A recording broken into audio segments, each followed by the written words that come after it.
Here are some of the policies we're presently working on, and then we're going to open it up to you for questions. There's a lot going on with the city.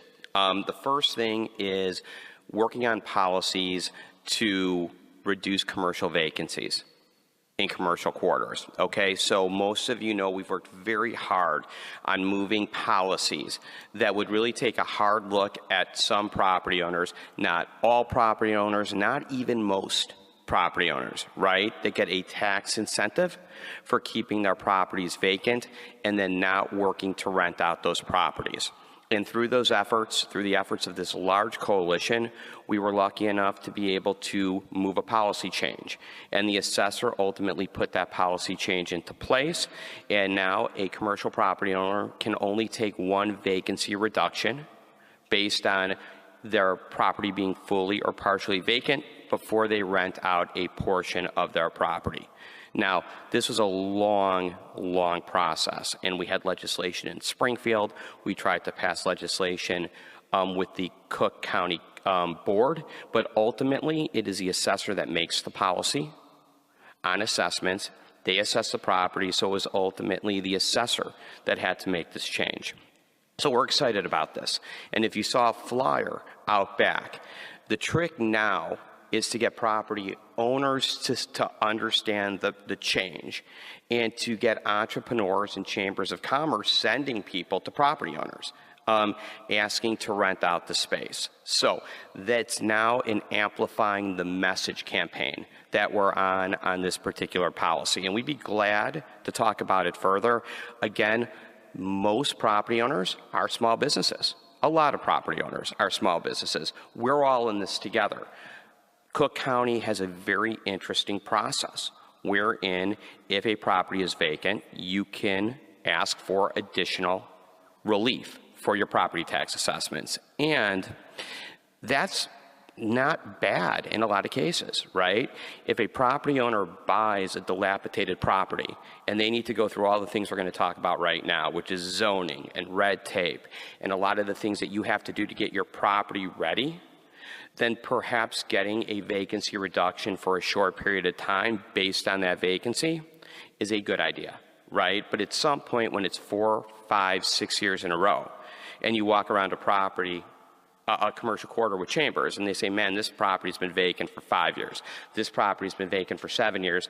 Something's got to be done to address that problem. So that's one thing we're working on right now. The second thing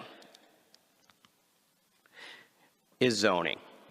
Zoning is such a big issue for businesses in the city of Chicago. We presently have an ordinance that's been filed.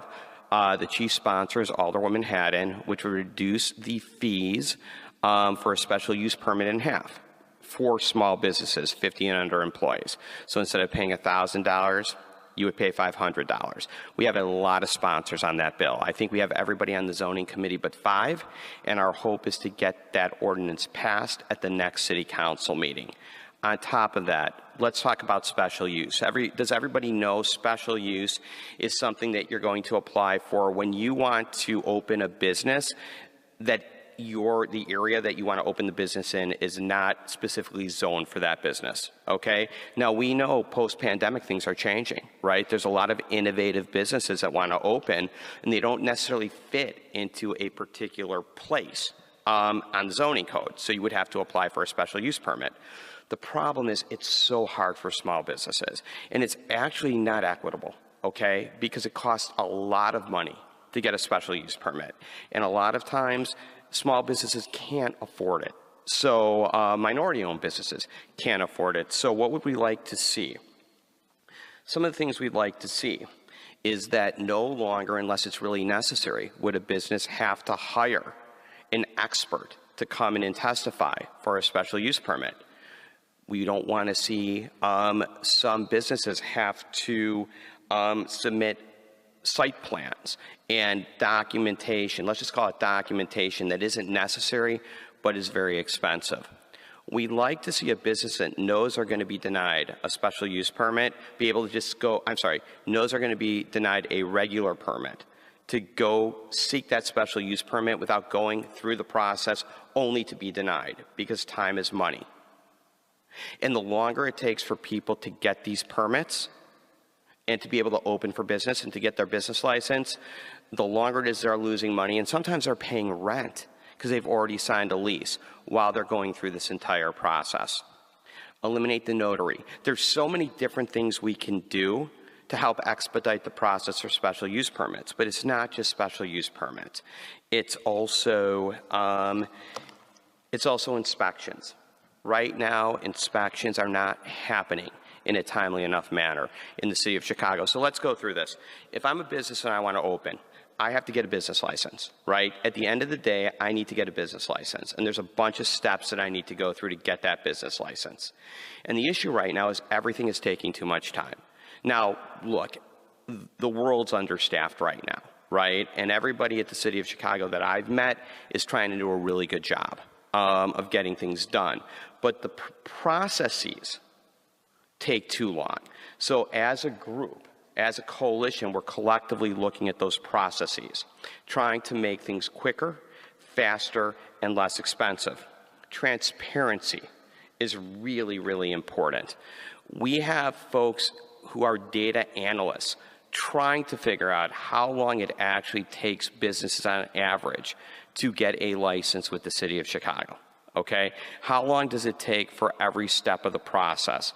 You're going to see a transparency push come from the coalition that we're working with, so we know and we understand, and we can have really collaborative conversations with policymakers and the mayor and say, hey, look, how do we work to make things faster? Faster is a big buzzword, right? You're going to hear me say this a lot, and it's because I talk to all the chambers, and that's what they hear from their businesses all the time, right? When we tackled the public use permits, public way use permits for signs. Well, we were hearing where businesses would open and close before they could get their sign up, right? Now, hopefully that's been addressed, but it's the same thing here. I'm almost done. 2 additional points. We'd like to see something done with debt, preventing people from getting a business license. So if you've got somebody who may have a water bill that they owe for 7 years ago, or something happened in the system, how can we remove those barriers in a reasonable way? That's something we hear should be addressed.